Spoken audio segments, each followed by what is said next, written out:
This is the CBC Morning Report for today, Tuesday, May 9th. Good morning. I'm Tisha Hines. In our top story, the holding of night court is not a solution on the cards as the judicial system tries to clear up the backlog of cases.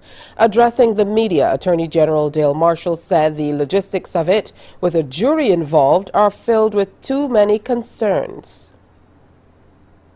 There was some significant pushback from stakeholders because in terms of jury trials, individuals felt that to have juries come into court, all juries don't have vehicles, and some jurors felt that it might not have been safe walking from White Park Road to the bus stand in a situation where they are likely to give a verdict, innocent or guilty, we wouldn't know. But there were some serious security concerns that attended that system. In terms of our magistracy, I can't say there's a policy on it, but if we were going to go in the direction of a night court, in my mind, it would more likely be in the magistrate's court where the matters are less complicated, hopefully, and where some of those safety issues are not going to be so relevant. The Attorney General says he's very concerned about the state of play within the criminal justice system because the issue goes beyond getting trials through the system quickly. Seeing a number of instances where individuals who are on bail get charged with similar offenses, with multiple offenses, often with more serious offenses. And the only way that we can address that is to try to make sure that trials go through quickly.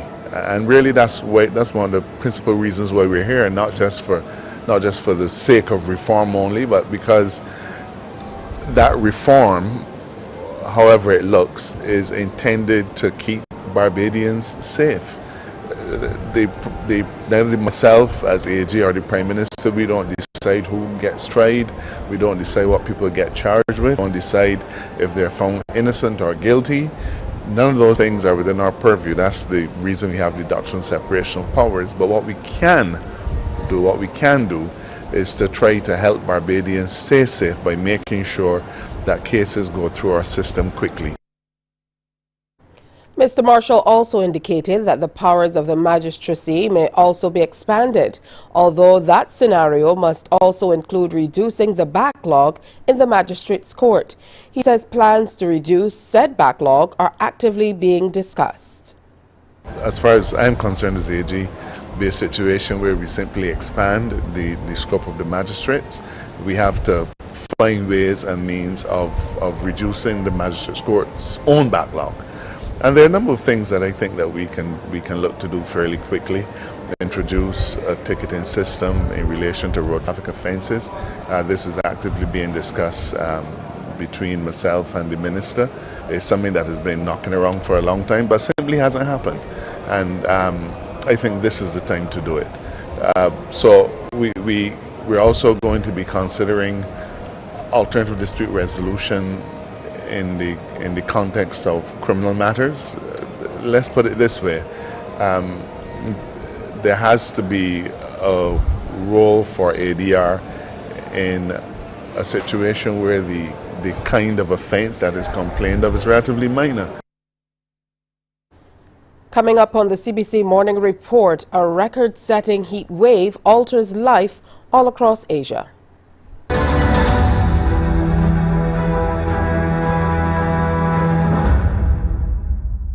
Some ask, what makes Barbados so special?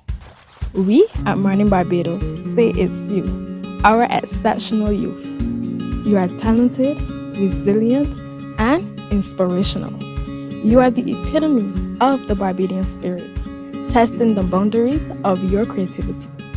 If you are an entrepreneur, artist, baker, designer, author, or have done anything you think should be highlighted, email us at morninbarbados@cbc.bb. Let us show the world our exceptional Bajan youth. Books open your heart, your mind, and your soul. They are educational, entertaining, inspiring, and motivating. Are you an author of a recent book you want to share? then Mornin Barbados would love to feature your book in our The Next Chapter segment. Send us an email.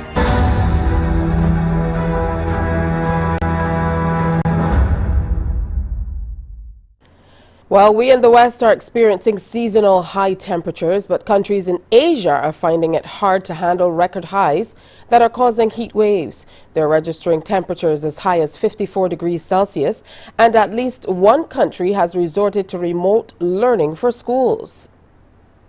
Vietnam reported its highest ever temperature at 44.1 degrees Celsius. Authorities warned people in Thanh Hoa province to remain indoors.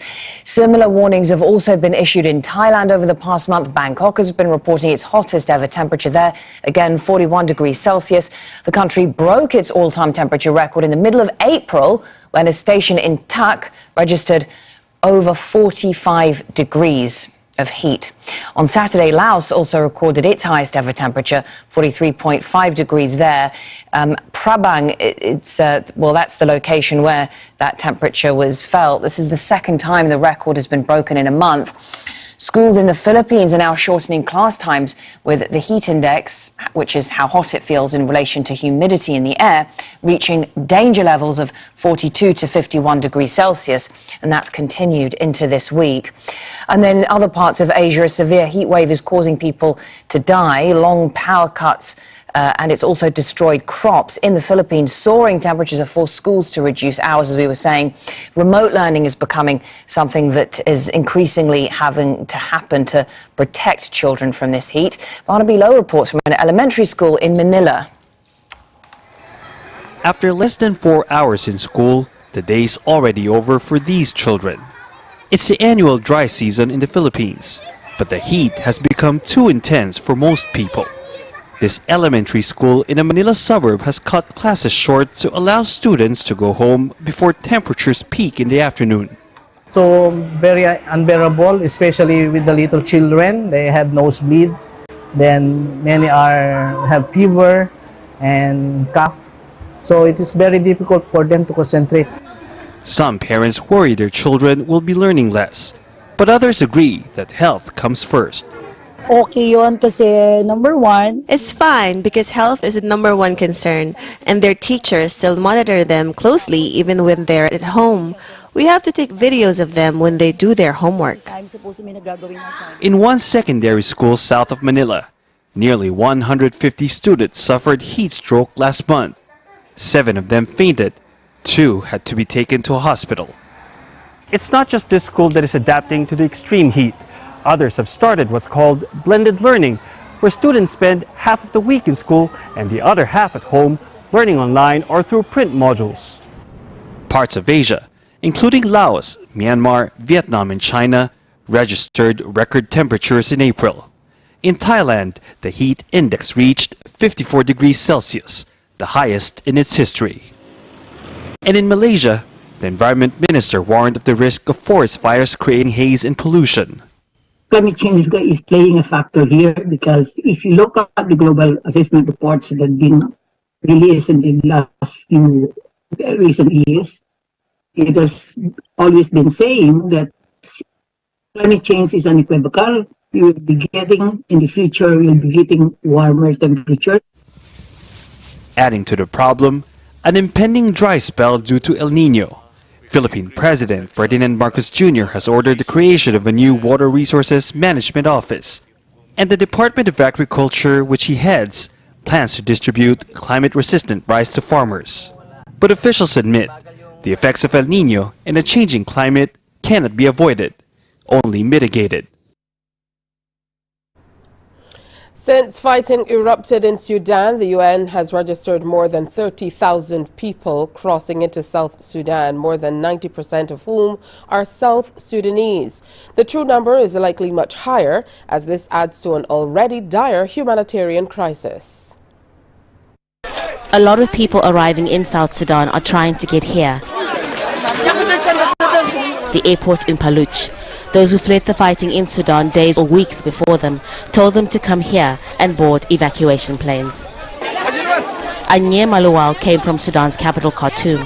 She says she's been stuck at the airport for more than a week. I have 4 kids. It's been hard pushing through the crowds to get on a plane. Living here is rough. There's no shelter, water, or adequate toilet facilities. This is not a place for people to dwell. We are going to transport them. The government have provided 4 planes a day, 4 big jumbo planes, as you can see, a day, and that is a good gesture from the government side. Aid agencies say more than 30,000 refugees and returnees have reached South Sudan, but not everyone is registered, and numbers are thought to be higher.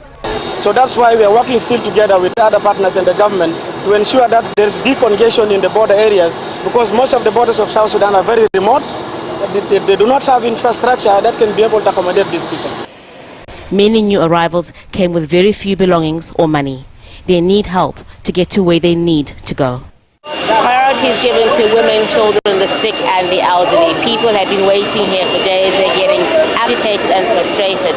They say they want to get out of here, but there aren't enough flights available. More people are still crossing the border. This group of foreigners are being taken to a refugee camp. They've managed to get out of Sudan, but like so many others, they face an uncertain future. It's time now to preview what's coming up in Morning Barbados. Well, today we have some new music for you as we invite Indra Rudder into our studios. Also, we'll be telling you all about the St. Kitts and Nevis Mango Festival. We'll tell you what you need to hear about that and more. Conversations on CARICOM is back with Ambassador Comishong, and the Barbados Cancer Society Walk. The Walk for Prostate Cancer is coming up. We'll tell you how you can get involved. But more news, sports, and weather is coming up after the break.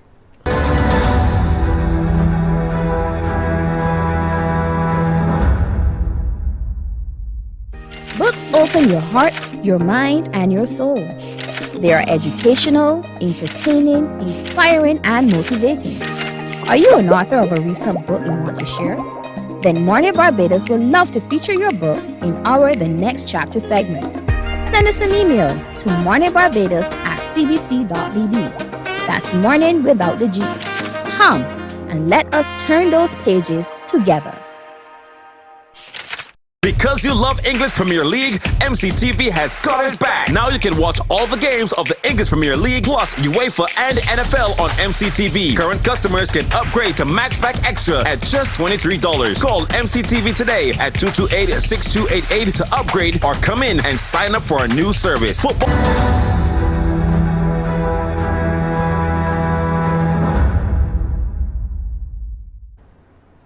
Well, 6 members of the Parliamentary Reform Commission took the oath of office in a ceremony at State House yesterday by Acting President of Barbados, Dr. Jeffrey Gibson. CBC's Trevor Thorpe was at State House.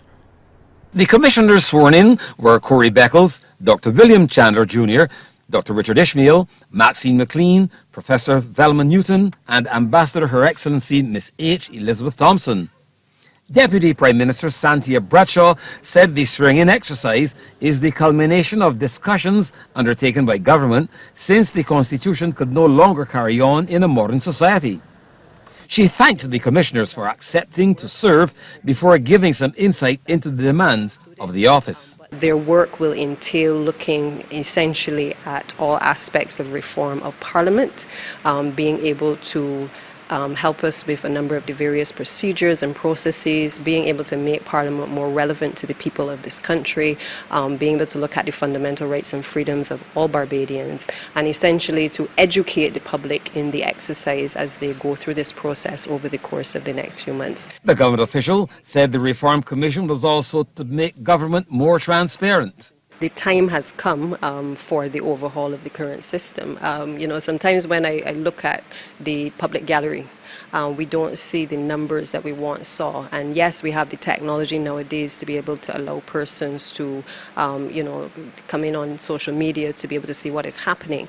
But I think that we have to go a step further, particularly when we have a 30-seat government as well. The Deputy Prime Minister said standing order committees have already been set up to further strengthen the work of the Parliamentary Reform Commission. Just recently, the House would have approved the standing orders committees. One is on governance, one is on economic policy, and one is on social and environmental matters. And we've set up those three committees essentially to do a further deep dive into a number of legislative matters. Again, we don't want to just go to Parliament, pass laws, and the general public does not fully understand or appreciate the extent of how these policies will impact on them. So we want to, and we owe it to the people, because that is why we were sent here in the first place, to ensure that we engage with them in a meaningful way. I think you're all aware we do all of the people's assemblies, we've done all of the parish speaks. We try to ensure that the people of this country are engaged at all, as in every avenue that we can. The Parliamentary Reform Commission will be completed by Chairman Sir Richard Cheltenham, his deputy, Sir Roy Trotman, and Commissioner Pedro Eastman, who are yet to take the oath of office. Trevor Thorpe, CBC News.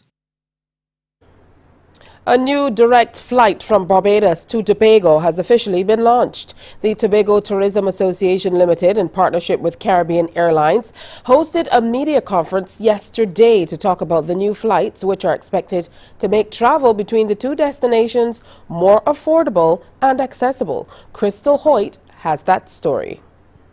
Barbadians now have access to direct flights to Tobago. The island is described as unspoilt, untouched and undiscovered, with lots to offer tourists, from hiking to birdwatching, diving and waterfalls. Alicia Edwards, Executive Chairman of the Tobago Tourism Association Limited, spoke to media during a press conference here in Barbados about the new flights. It's the result of a partnership with Caribbean Airlines that will see flights twice weekly from Grantley Adams International Airport to ANR Robinson International Airport. BW 212 and 213, which connects Barbados and Tobago directly. The flight moves between the islands on Wednesdays and Sundays, and it's a 1-hour hop, and it gives our destinations the opportunity to connect to each other seamlessly. If you would have wanted to visit Tobago beforehand, you would have had to go to our bigger and sister island, Trinidad, and then do a 25-minute hop across to Tobago. The new flight is 55 minutes long, and so in addition to cutting down the airtime and the difficulties of moving from plane to plane, it just makes it easier for people to get to Tobago. Ms. Edwards has no doubt that Barbadians are in fact interested in Tobago as a destination. That's because their research shows that the #1 regional web searches for the island come from Barbados. While many complain about the cost of interregional travel, she says the ticket prices are comparatively reasonable. A huge part, a huge cost component of the tickets is the taxes and the charges that have not been waived by our governments. There have been quite a bit of discussions and agreements on paper at the level of CARICOM to reduce the level of taxes so that it will allow the cost of moving between the region to be cheaper. That has not happened, and travel and tourism and the ease of movement of interregional people would be easier if we honor the agreements that were made at the level of CARICOM and free up the movement so that we can get to know our Caribbean brothers and neighbors at a lower cost. Ticket prices for a round trip range from $400 to $450 Barbados dollars. Crystal Hoyt, CBC News. With societal concerns about young men going astray, the Eagle Hall Primary School has rolled out an early intervention strategy to ensure its male students become productive adults. This is their first Male Week. We get all the details from CBC's Rianne Phillips. The ribbon cutting to signify the start of Male Week 2023 at Eagle Hall Primary. It will involve the boys here benefiting from mentorship provided by males for the next couple of days through several activities. The school's acting principal says the initiative is fitting given the high number of males at the institution. We have 150 male students and 112 female students. So which one is more? So we have more boys than girls here. And we are also fortunate to have a large male complement staff. While endorsing the plan, Youth Minister Charles Griffith and Parliamentary Representative for the area Neil Rowe both called for more schools and communities to pitch similar programs. They also offered some advice to the little ones. Have a relationship with God, be a dreamer, make a difference in this world, develop blinkers, believe in self, and value education. Now, I'm not only speaking to you this morning as the Minister of Youth, but I'm speaking to you as the father of 3 grown children, and I have used these planks to guide them in their journey in this life as well. I fully support this initiative, and like the Minister said earlier, I really hope that other primary schools across this constituency and across Barbados will take the opportunity to follow in the same footsteps as Eagle Hall Primary School. The week of activities concludes with a tour of the Barbados Coast Guard on Friday. Rianne Phillips, CBC News. Guyanese have been told the government is implementing programs closely aligned with the Sustainable Development Goals. The government wants collective action to achieve the goals. DPI has a report. Senior Minister in the Ability for Finance, Dr. Ashni Singh, has reaffirmed the government's commitment to achieving the Sustainable Development Goals, SDGs, in the midst of a challenging global environment. The minister was at the multi-stakeholder consultation on the presentation of Ghana's second voluntary national review of the Sustainable Development Goals to the United Nations High-Level Political Forum.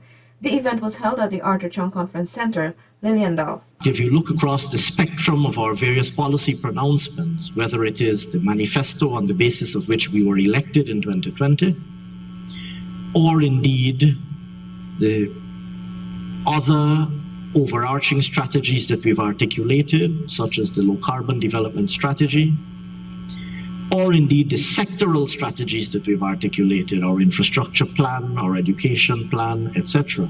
Despite this robust agenda, there have been many challenges such as the war in Ukraine and the COVID-19 pandemic, the effects from which the country is still reeling.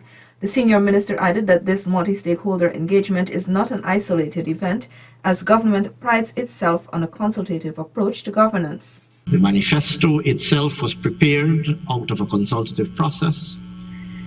Our LCDS benefited from national consultation throughout the country.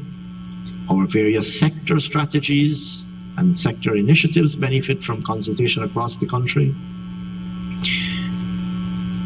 Our national budgets benefit from input from several stakeholders.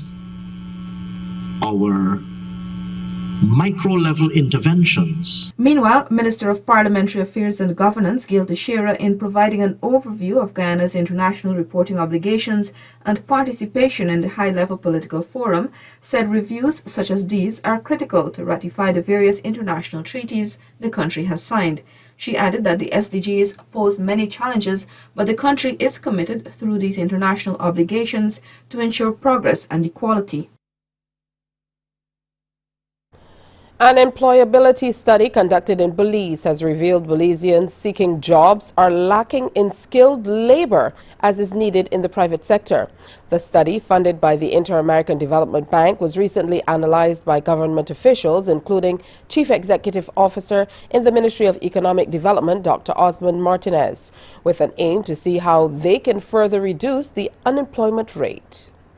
One of the complaints that we keep getting from the private sector is that they don't have access to qualified skilled labor that will be able to match their demand. Okay, and therefore there are new new opportunities that are coming online. You know, for example, digitalizations, robotic, data science, and then. This is the future, but what about the problems that we have now? Access to project managers, monitoring and evaluation specialists, procurement specialists, and this is just to name a few. One of the main things that came out, which was very interesting from the study, is that much or a high percentage of our labor force is moving on to the service sector, which means now that the service sector is starting to increase in Belize, and we can see it within the BPOs. But again, we have issues there and challenges and constraints because the BPOs have said, listen, out of 10 applications that come in, only 2 qualify to be interviewed. So there is a huge market. Nonetheless, there is also some challenges that needs to be looked at.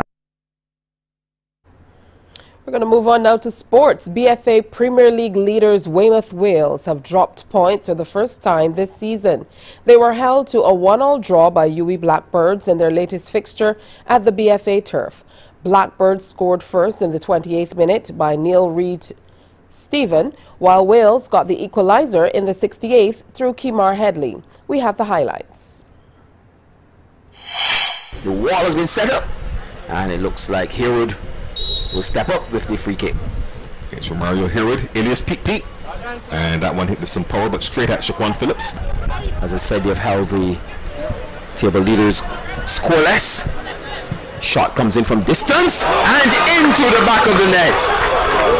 Nairi Stevens for the UWI Blackbirds. UWI Blackbirds, Curtis, they have won their last 2 games of the season. Balls in the back of the net. Kimar Headley, I believe, is limping, but he scored.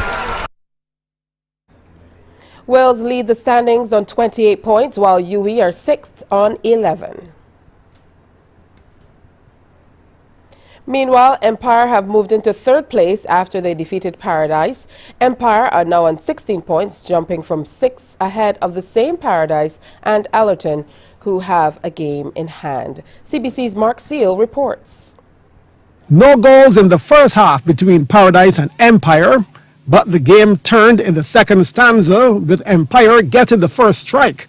Ronaldo's Seal was initially being marked by the right back, but a nifty cutback in the box left his man for dead, and the finish in the 66th minute was sublime. Slotted into the far corner and past a diving keeper. That's 1-0 to Empire. The Blues' second goal was also a thing of beauty and an example of good teamwork. Ironically, it started off though with some individual brilliance, with the Paradise defense seemingly unable to stop Empire from advancing into the box. Once the ball was shared though, just 2 more touches left Zanio Harris open, and he stabbed the shot with his left boot into the top near corner. That's now 2-0 in the 80th minute. Paradise managed to pull one back and keep the game open when just 3 minutes later, this happened. The play developed on the left, then a cross over to the weak side eventually found Malik Rollins, who opted for the roof of the net in order to beat the keeper. However, there wouldn't be enough time for an equalizer, so Empire defeated Paradise 2-1. Mark Seal, CBC Sports. Thank you, Mark. And in the other game of the triple header, Wotton defeated Deacon 6-2. Kyle Gibson scored a brace for Wotton, while their other scorers were Renika Marshall, Tishan Lord, Akeem Gibson, and Antone Graves. For Deacons, Danica Watson and Keon Atkins were the scorers. Wotton are 7th on 11, tied with Blackbirds, but with an inferior goal difference, while Deacons remain at the bottom of the standings on 10th place on 5 points. And that's today's sports. And that brings us to the end of today's morning report. Our next newscast is Newsday at 12 p.m. on TV8, followed by The World at 1 via our radio network of stations, 100.7 FM, 98.1 The One, and 98 and 94.7 FM. It's time now for Morning Barbados. Wake up, wake up, wake up, wake up. Barbados, get up. Good morning. Good morning, Barbados. Good morning. Good morning to you. Good morning. Morning, morning, morning. Good morning to you.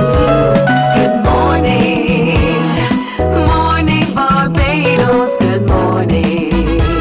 Good morning to you. Good morning. Morning, Barbados. Good morning.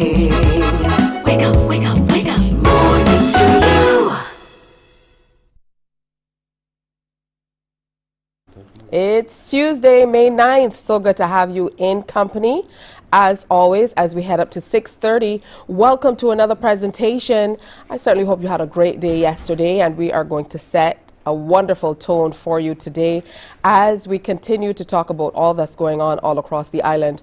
So again, today we're having conversations on CARICOM with the CARICOM ambassador, David Comishong. He is going to be in to talk to us about all he has been up to and what the Prime Minister has been doing, and some other very interesting travels that he's had as far as Guatemala.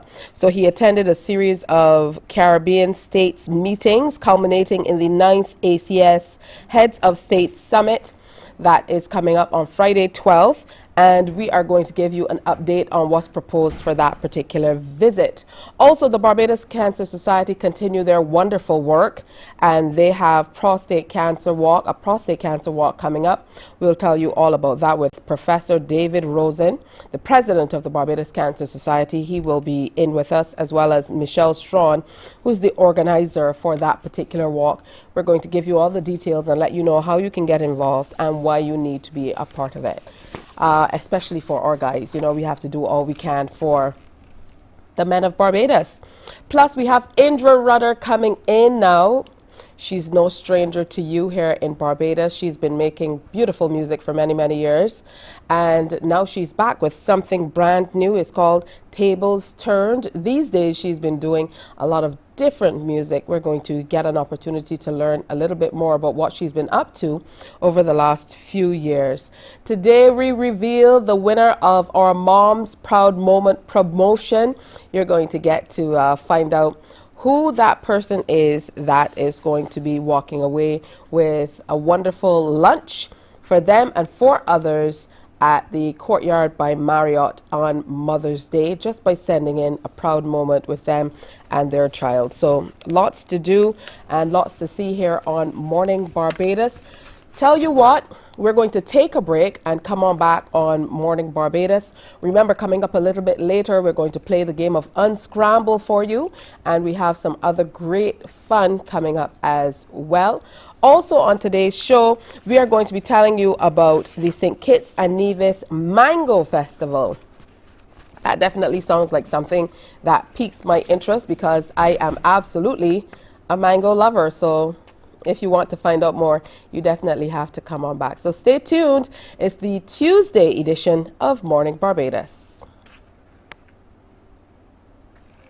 Morning, morning, morning. Good morning.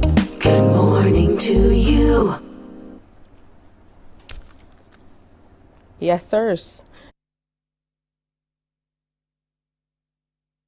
Because you love English Premier League, MCTV has got it back. Now you can watch all the games of the English Premier League plus UEFA and NFL on MCTV. Current customers can upgrade to Maxback Extra at just $23. Call MCTV today at 228-6288 to upgrade or come in and sign up for our new service. Football fans, let MCTV get you back in the game.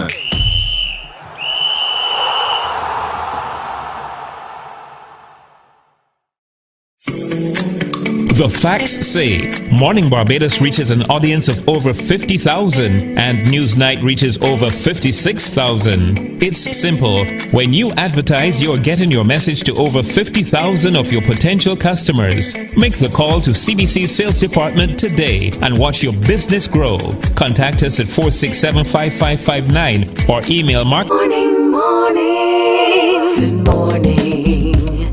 Good morning to you. 27 minutes now before 7 o'clock. If you have to be there by 7 and you're not out the door as yet, I don't know if you're going to make it. I have seen that traffic all across Barbados, especially in the hot spots. Just over here in Hackett Hall, of course, heading into Bridgetown in the Warrens area, over at the Garfield Sobers roundabout. So you definitely want to make sure that you leave home with enough time to get there on time. And on time doesn't mean at the precise time. Of course, it means you have to get there with a little time to be prepared. So we have some people who obviously left home very early because they're here on first flight in Barbados. Let's welcome Devin Leiberg, who is the CEO of the Nevis Tourism Authority, and we also have Theon Jones, who is Director of Sales and Marketing of the Nevis Tourism Authority. Good morning, gentlemen. Hi, good morning. It's a pleasure to be here this morning. It's wonderful to have you here. So the first question has to be, did you take the first flight out, or have you been here? I'm kidding. We've been here since Sunday. We're here for CHTA Marketplace, and we thought that while we're here, we'll take the opportunity to come and greet the folks in Barbados. Oh, well, wonderful. It's good to have you with us on Morning Barbados. It's a pleasure. We're just transitioning once again to having people in studio. As you can appreciate, and what would have happened in Nevis, a lot of things were done remotely. So it's good to have some people in studio with me this morning. Usually I am battling it out with the lights and the furniture. So welcome to Barbados, and welcome to CBC. Yes, and most important, it's good that traveling is rebounding also, and because we're from the Tourism Authority, one of our main mandate here is to encourage our Bajan family and friends to take a flight over to St. Kitts Nevis Pacific, and come and visit us during the summer. All right, I've not been to Nevis before. Really? Wait, he looks very surprised. I think that's one of the only Caribbean spots I've not been to. So we should seal the deal, definitely. We'll talk about that after. But something catches my eye. I am told there's something called the Nevis Mango Festival. Yes, a celebration of the King of Fruits, mango. It's in its 9th year. And for a small place like Nevis, we have over 44 varieties of mango. And there was a time when all we did was just to eat mangoes, just like that. But we introduced the Mango Festival to sort of encourage our Nivision friends, our Nivision persons to come up with creative ways of using the mango, whether it's through various culinary meals and so forth, or even in using it for wellness. Wow. Now, Mr. Jones, I was laughing because that is something I would enjoy tremendously. People who know me know I love mangoes as well. So mangoes all day sounds like a plan for me. Talk to me more about this festival that's now in its 9th year. And I'm even more intrigued hearing that there are 44 varieties on island. Yes. So good morning, Barbados. Thank you for having me. So the Mango Festival range over 3 days. It's a lovely festival, as my CEO said. It's in the 9th year. On the Friday, and this will be the 30th of June, we will have the opening. We'll also have a masterclass where lucky persons will be able to be guided by a chef, and they will cook a mango-inspired dish. After that, on the same day, we are having more of a culture day. It will be at the Indian Castle Farm, and this is where a lot of the students and persons on the island are going to come and participate in various events. We're having a mixologist competition, we're having a mango eating competition, and my personal favorite, which is coming this year, we're going to have a mango stoning competition. Mango stoning? Bingo. So this is going to show if you go up inside or outside, right? So basically you're going to be able to stone the mango, and we all know the trick, and the key to it is to stone the stem and not damage the fruit, right? And the Friday evening we're also having a bar crawl. So you're going to go to one of our popular spots. It's called Penny's Beach, and many of the restaurants are going to be serving mango-inspired drinks. On the Saturday is more of a laid-back day. We're going to give spotlight to more of the mama and pop restaurants. They're going to have a lot of mango-inspired dishes, and we're going to give you a map, so you're able to go throughout Nevis and go to these various places, and whoever goes to the most places will get something special from the Nevis Tourism Authority. On that Saturday night, we're going to have an international chef in with a local chef for a dinner at Mount Nevis. At minimum, it's going to be a 3-course meal, mango base, once again, fun, music, lovely evening. And of course, on Sunday, we have For the Love of Mango Festival. That festival usually starts around 12 and everything mango. We have the wellness center. We have over 32 different chefs, different sample dishes, music, and the most interesting part about that day, we're having 2 of the winners from the past. 2019, the winner was Nevis, and 2022, the winner was Barbados. And we're having them in the chef category. Yes. Good stuff. It sounds like we have to come back. Yeah. Well, most definitely.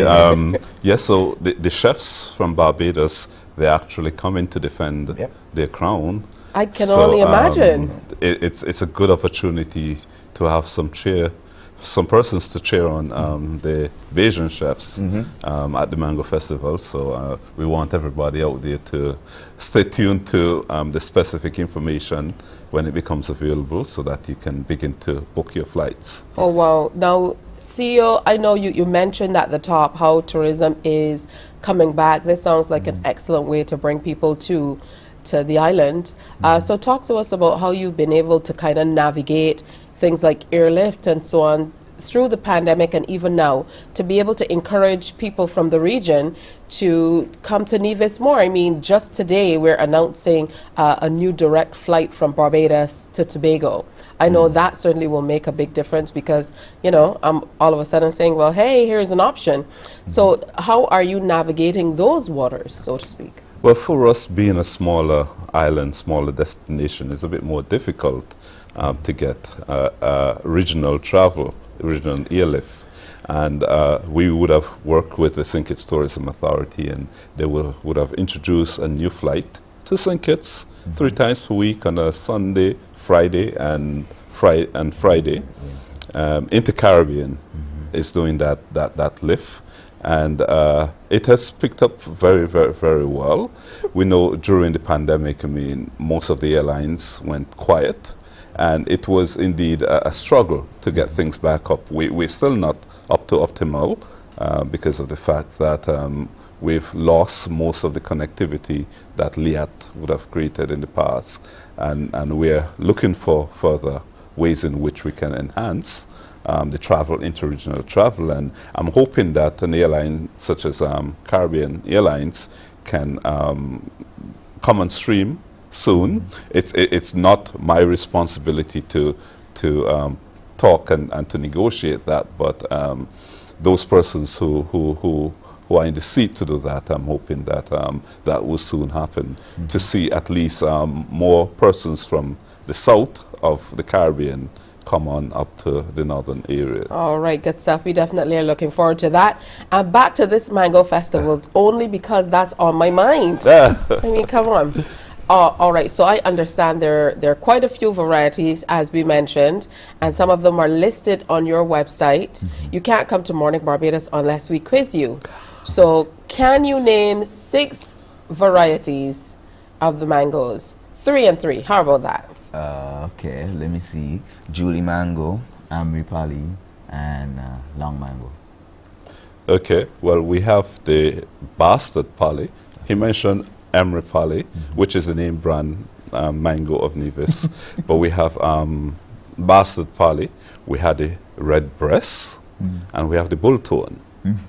Okay, you guys made up these names so that I know for sure. We didn't.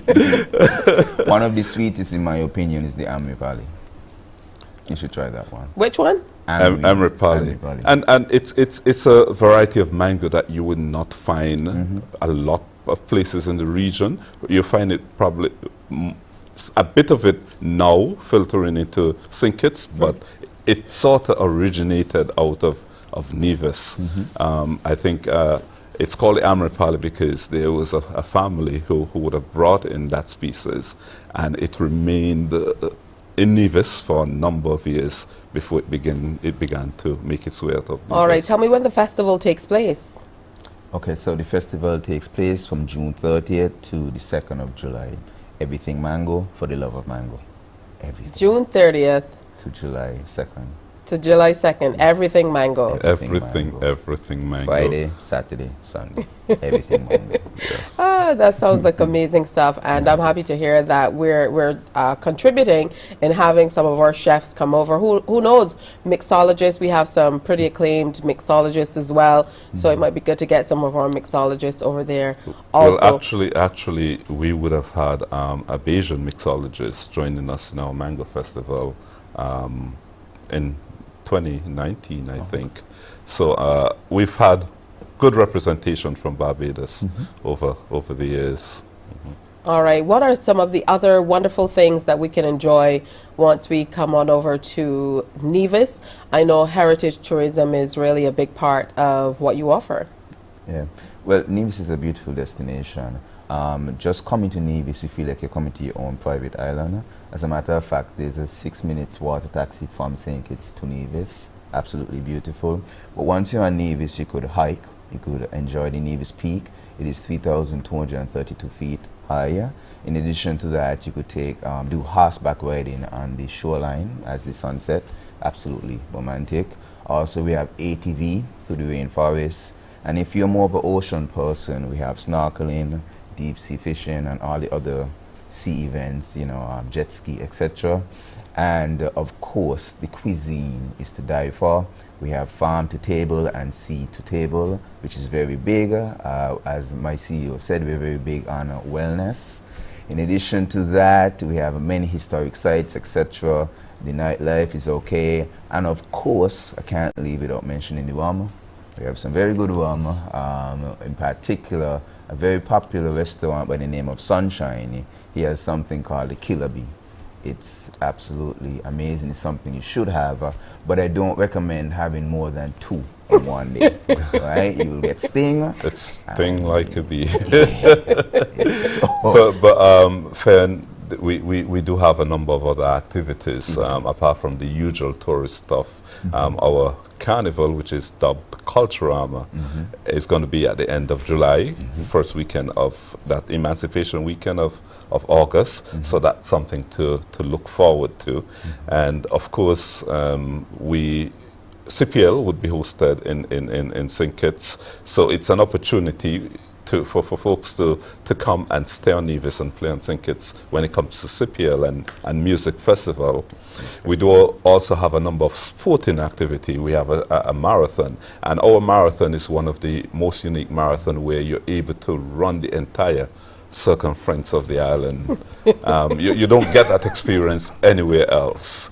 In November we have a triathlon, and then in March, at the end of March, we also have what we call cross-channel swim. That is actually swimming from Nevis to St. Kitts. Wow. Again, another unique opportunity. St. Kitts and Nevis being so close by for a group of persons to come and actually swim the Narrows over to St. Kitts. Oh, we are definitely sold. You guys have such a difficult job to do, telling us all about rum and mangoes and sporting activities. I want to thank you for coming in and sharing with us. Of course, you are here for all the wonderful activities that will take place in the coming days here in Barbados. It's all about tourism and sharing what we have to offer, not only here in Barbados, but down the region. So good to see that you guys are up early, bright-eyed, bushy-tailed, and ready to go. Of course, they're representing the country Nevis. It is Devon Liburd, CEO,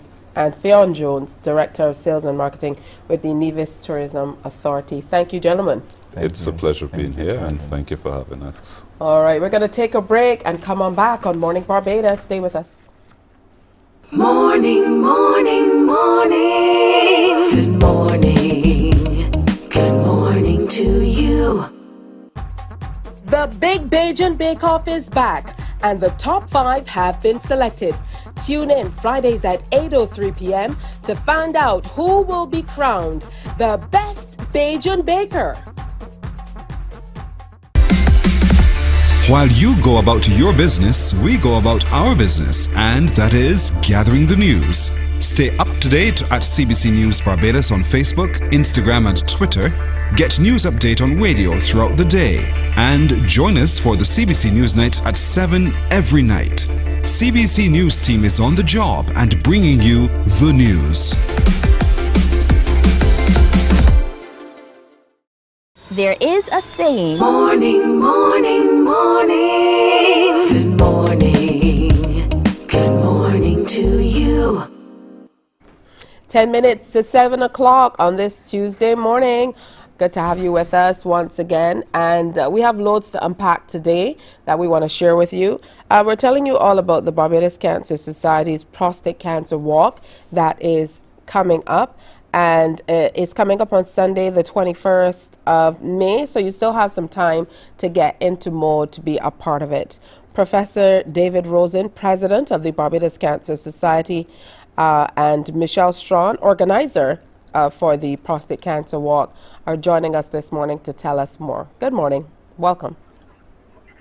Good morning and to everybody in Barbados, and I hope they're all listening, especially the men, because this prostate walk is all about awareness, and awareness leads to better health. We want men in Barbados to wake up to the fact that prostate cancer is the commonest cancer in this country. About 325 men every year get the disease, and it also has the highest incidence of cancer deaths in the country, with over 300 men dying every year from this disease. It needn't be like that. If people come forward and be screened, then we can get the disease early. The earlier you find the disease, the less invasive is the treatment. So that's what it's all about. And if we have time, I'd like to tell you about the trial we did on prostate cancer. All right. Great way to get going on the discussion. Let's move over to Michelle Strawn. Tell us more about the organization of the walk itself and how we can get involved. Hi, good morning, Tisha. Morning, Barbados. The walk, this is the first walk for the CMEX BCS prostate walk. It's organized, as Professor Rosen said, all about supporting the fight for prostate cancer. It starts at the Garrison and it ends at the Garrison. So it will start at the Garrison, go along Dalkeith onto Culloden Road, we go along Pine Road, we turn left onto Tweedside Road, go right down onto Weymouth, turning at Country Road, go straight across to Passage Road, we're going to make a left at Baxter's Road, come back up through town, over the bridge, along Bay Street and back to the Garrison. Then we'll go on to the walk course at the Garrison and finish along close to where the monument and the basketball court is. So that's where it starts and ends. The walk, as we said, is all about supporting the cause. It starts at 3 p.m. on Sunday, May 1st, and we're asking all of the men and women who wants to support the men to come out and support the cause. All right, it definitely is a good cause. Professor Rosen, tell me a little bit more. We've been hearing for so long about how prostate cancer is affecting men. And for a long time, people have been saying, you know, men aren't necessarily taking care of themselves and looking into their health the way that they should. With all of the information that we've been sharing over the years and the ramping up of all of the activities that are being done, would you say that there has been a change where we're seeing men more involved or taking a more proactive approach to taking care of themselves and by extension their health, especially through initiatives like this one? Well, I think, yes, slowly it is improving from that point of view, but men...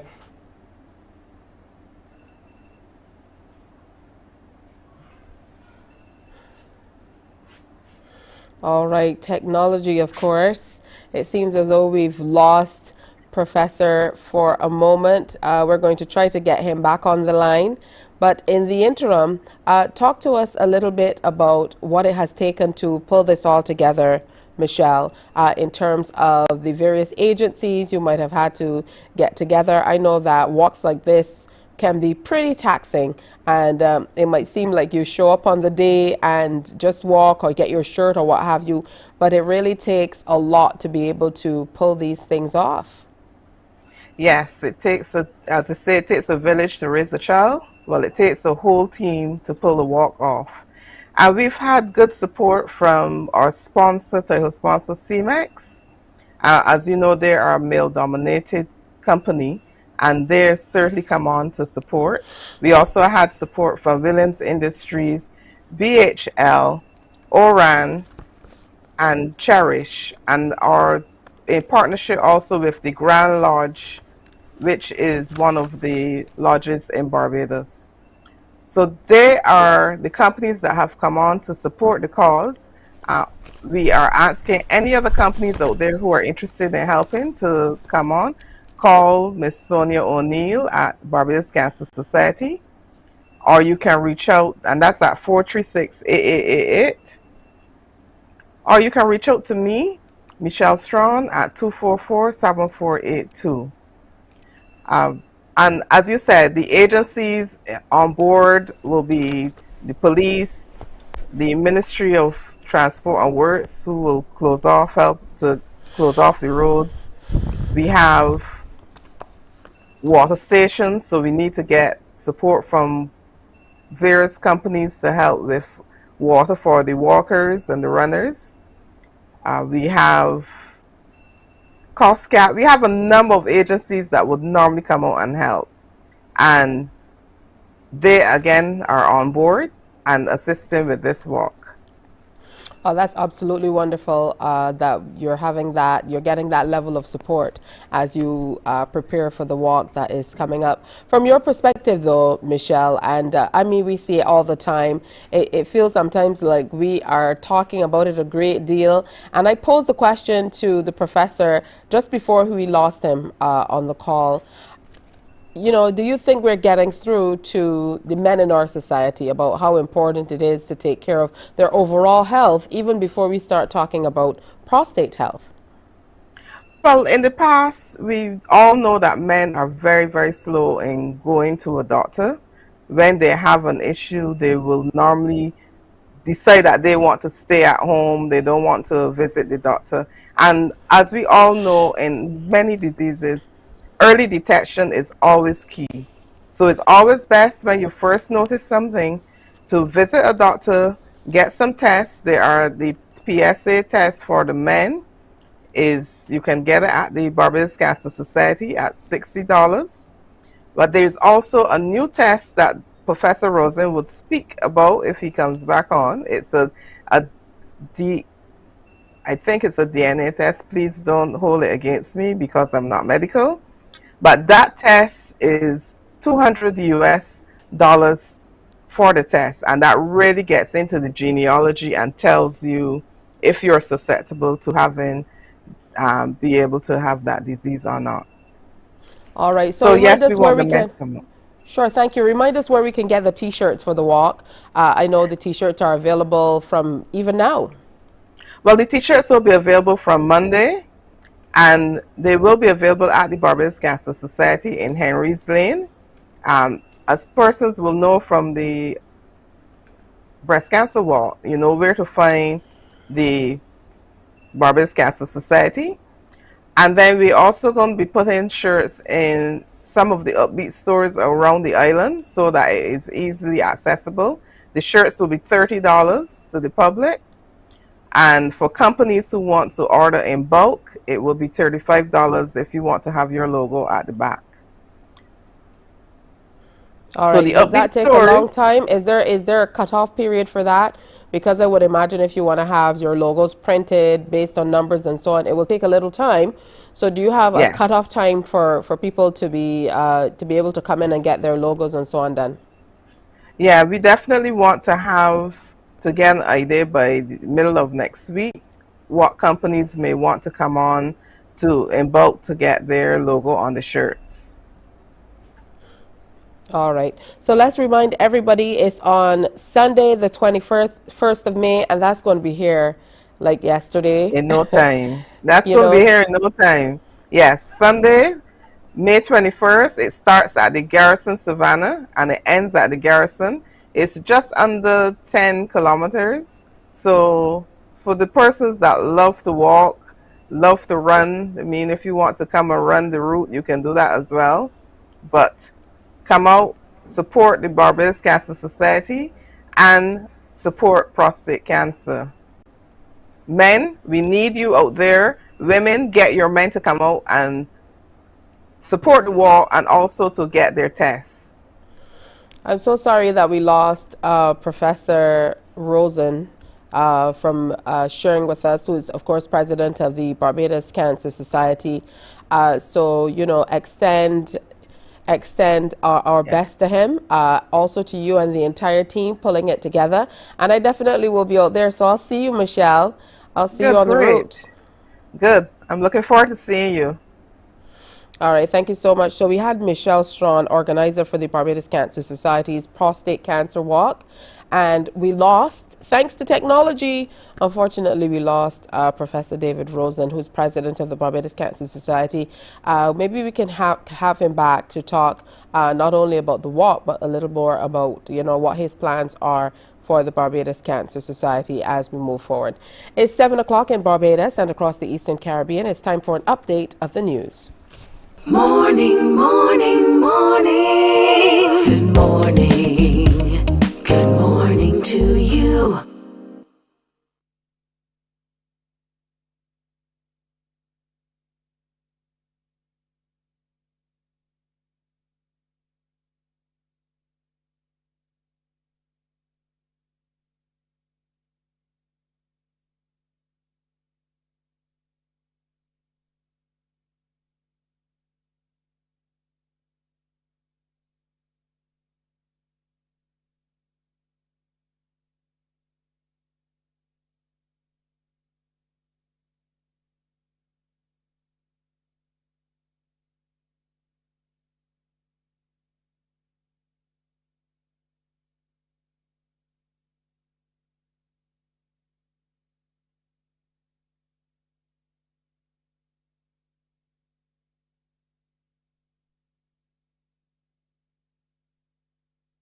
Morning, morning, morning. Good morning. Good morning to you. 2 minutes after 7 o'clock. The holding of night court is not a solution on the cards as the judicial system tries to clear up the backlog of cases. Addressing the media, Attorney General Dale Marshall said the logistics of it, with a jury involved, are filled with too many concerns. There was some significant pushback from stakeholders because in terms of jury trials, individuals felt that to have juries coming to court, all juries don't have vehicles, and some jurors felt that it might not have been safe walking from White Park Road to the bus stand in a situation where they are likely to give a verdict, innocent or guilty, we wouldn't know, but there were some serious security concerns that attended that system. In terms of our magistracy, I can't say there's a policy on it, but if we were going to go in the direction of a night court, in my mind, it would more likely be in the magistrate's court where the matters are less complicated, hopefully, and where some of those safety issues are not going to be so relevant. The Attorney General says he's very concerned about the state of play within the criminal justice system because the issue goes beyond getting trials through the system quickly. Seeing are a number of instances where individuals who are on bail get charged with similar offenses, with multiple offenses, often with more serious offenses. And the only way that we can address that is to try to make sure that trials go through quickly. And really that's one of the principal reasons why we're here, not just for the sake of reform only, but because that reform, however it looks, is intended to keep Barbadians safe. Neither myself as AG or the Prime Minister, we don't decide who gets tried, we don't decide what people get charged with, we don't decide if they're found innocent or guilty. None of those things are within our purview. That's the reason we have the doctrine of separation of powers. But what we can do is to try to help Barbadians stay safe by making sure that cases go through our system quickly. Mr. Marshall also indicated that the powers of the magistracy may also be expanded, although that scenario must also include reducing the backlog in the magistrates' court. He says plans to reduce said backlog are being actively discussed. As far as I'm concerned as AG, be a situation where we simply expand the scope of the magistrates. We have to find ways and means of reducing the magistrates' court's own backlog. And there are a number of things that I think that we can look to do fairly quickly. Introduce a ticketing system in relation to road traffic offences. This is actively being discussed between myself and the minister. It's something that has been knocking around for a long time, but simply hasn't happened. And I think this is the time to do it. So we're also going to be considering alternative dispute resolution in the context of criminal matters. Let's put it this way. There has to be a role for ADR in a situation where the kind of offense that is complained of is relatively minor.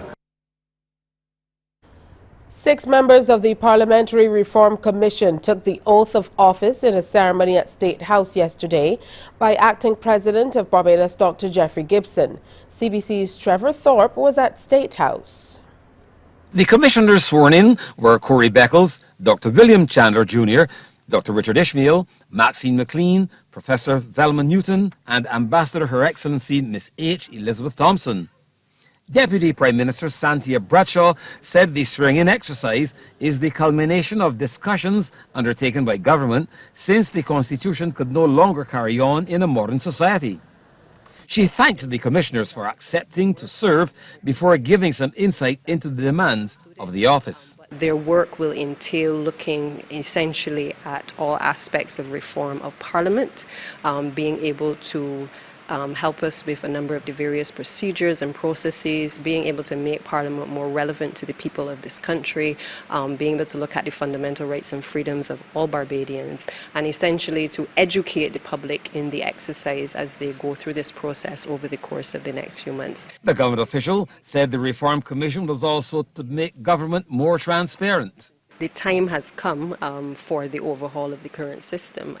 Sometimes when I look at the public gallery, we don't see the numbers that we once saw. And yes, we have the technology nowadays to be able to allow persons to, come in on social media to be able to see what is happening.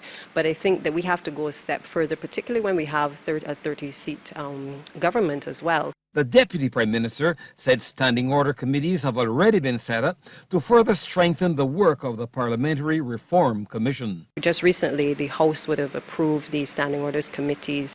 One is on governance, one is on economic policy, and one is on social and environmental matters. And we've set up those 3 committees essentially to do a further deep dive into a number of legislative matters. Again, we don't want to just go to Parliament, pass laws, and the general public does not fully understand or appreciate the extent of how these policies will impact on them. So we want to, and we owe it to the people, because that is why we were sent here in the first place, to ensure that we engage with them in a meaningful way. I think you're all aware we do all of the people's assemblies, we've done all of the parish speaks. We try to ensure that the people of this country are engaged at all, as in every avenue that we can. The Parliamentary Reform Commission will be completed by Chairman Sir Richard Cheltenham, his deputy, Sir Roy Trotman, and Commissioner Pedro Eastman, who are yet to take the oath of office. Trevor Thorpe. Thank you, Trevor. A new direct flight from Barbados to Tobago has officially been launched. The Tobago Tourism Association Limited, in partnership with Caribbean Airlines, hosted a media conference yesterday to talk about the new flights, which are expected to make travel between the 2 destinations more affordable and accessible. Crystal Hoyt has all the details. Barbadians now have access to direct flights to Tobago. The island is described as unspoilt, untouched and undiscovered, with lots to offer tourists, from hiking to birdwatching, diving and waterfalls. Alicia Edwards, Executive Chairman of the Tobago Tourism Association Limited, spoke to media during a press conference here in Barbados about the new flights. It's the result of a partnership with Caribbean Airlines that will see flights twice weekly from Grantley Adams International Airport to ANR Robinson International Airport. BW 212 and 213, which connects Barbados and Tobago directly. The flight moves between the islands on Wednesdays and Sundays, and it's a 1-hour hop, and it gives our destinations the opportunity to connect to each other seamlessly. If you would have wanted to visit Tobago beforehand, you would have had to go to our bigger and sister island, Trinidad, and then do a 25-minute hop across to Tobago.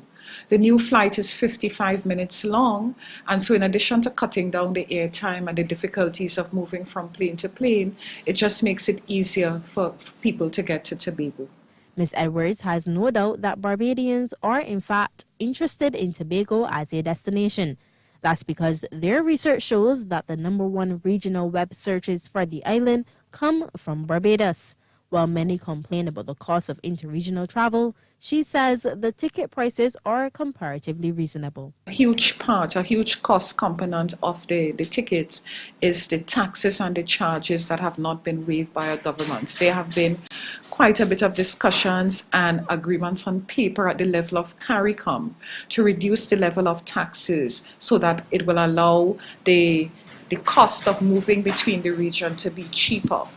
That has not happened, and travel and tourism and the ease of movement of interregional people would be easier if we honor the agreements that were made at the level of CARICOM and free up the movement so that we can get to know our Caribbean brothers and neighbors at a lower cost. Ticket prices for a round trip range from $400 to $450 Barbados dollars. Crystal Hoyt, CBC News. Well, that report from Crystal brings this update to an end. Before we go, let's take a look at our weather. The present barometric pressure 1015.6 millibars, air temperature 26.7 degrees. The relative humidity stands at 81% and the winds are blowing out of the east at 20 kilometers per hour. The conditions cloudy and slightly hazy outside. Sea conditions moderate in open water with northerly swells peaking at 2 meters. We'll have our second high tide at 7:15 and the second low just after 12 o'clock. A mix of sunshine and clouds with a few brief isolated light showers is what you can expect today all across Barbados, and into the evening it will be mostly clear. Morning Barbados continues after this. Morning, morning, morning. Good morning. Good morning to you. There is a saying, you can find a Bajan anywhere. Are you a Bajan living abroad? Or do you know of one who has migrated to another country? Well, we at Mornin Barbados would love to have you or them on our Bajan Afar segment. Share your amazing stories, experiences, and how you have adapted to a new culture.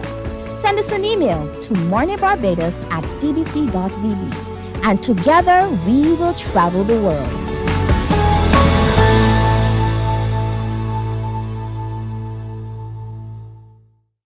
Enjoy movies, soaps, drama, comedy, inspiration, education, music, and more. You get it all when you get MCTV, because MCTV gives you more.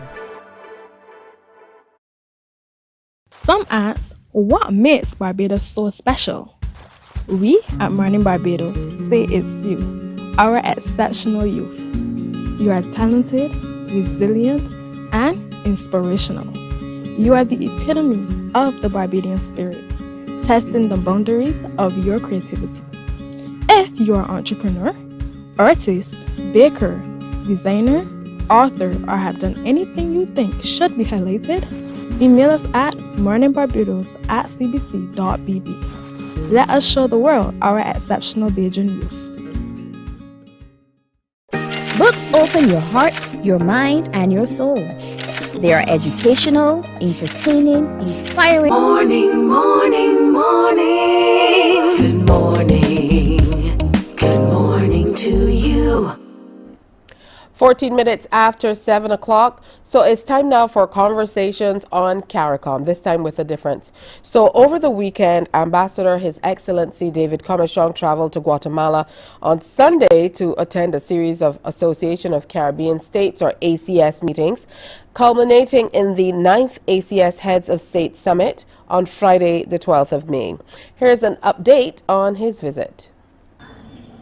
Greetings from the small town of Antigua in the Republic of Guatemala.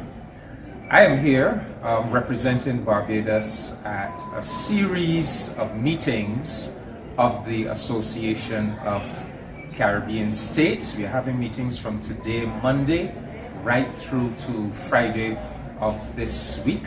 I'm accompanied by Foreign Service Officer Disa Lewis, and we will subsequently be joined by Minister Sandra Husbands, our Minister with responsibility for foreign trade. The highlight of the series of meetings will be the Heads of Government Summit, which will be on Friday.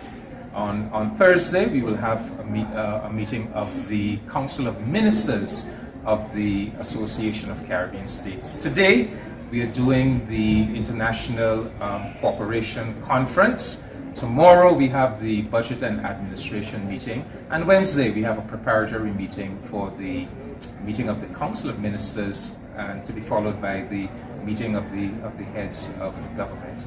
As many Barbadians may know, the Association of Caribbean States was really the brainchild of CARICOM. Back in the early 1990s, our West Indian Commission decided that we needed to expand our integration mechanism, and we needed to go beyond just the CARICOM countries to include the countries of Central America and Northern South America. Also, we included Caribbean countries like Cuba, Dominican Republic, so Mexico, Guatemala, Honduras, Costa Rica, Panama, El Salvador, Colombia, Venezuela. They're all members of the Association of Caribbean States, along with the 15 CARICOM member states. There are also a number of associate members of the Association of Caribbean States.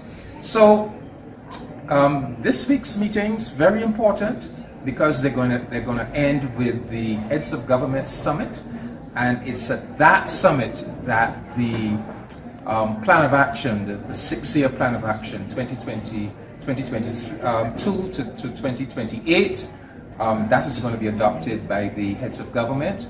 Also, the declaration, the political declaration of Antigua, that will be adopted. In addition to that, we're going to look at the various cooperation and development projects that the Association of Caribbean States, which has its headquarters in Trinidad and Tobago, that we are going to be attempting and no deed accomplishing. I would say, based on what we've heard so far this morning, there are a number of very important projects that will redound to the benefit of the Barbadian people in areas pertaining to climate change, sustainable tourism, trade across the Caribbean Sea, dealing with the sargassum seaweed invasion, you know, a whole range of very important developmental topics. And if you look at this is my booklet for the week of meetings, you will see it is really quite hefty. The Association of Caribbean States has special committees. It has directorates pertaining to trade development and external economic relations, transport, sustainable development, the Special Committee for Cooperation and Resource Mobilization, the Caribbean Sea Commission, disaster risk reduction. So these are all very, very important areas in which we try to cooperate across the Greater Caribbean.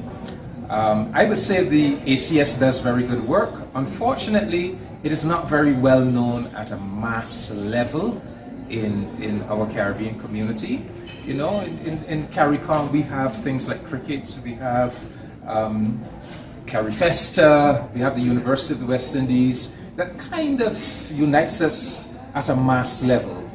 We don't quite have the same thing with the ACS. It tends to be more technocrats. It tends to be projects that bring technocrats and government agencies together.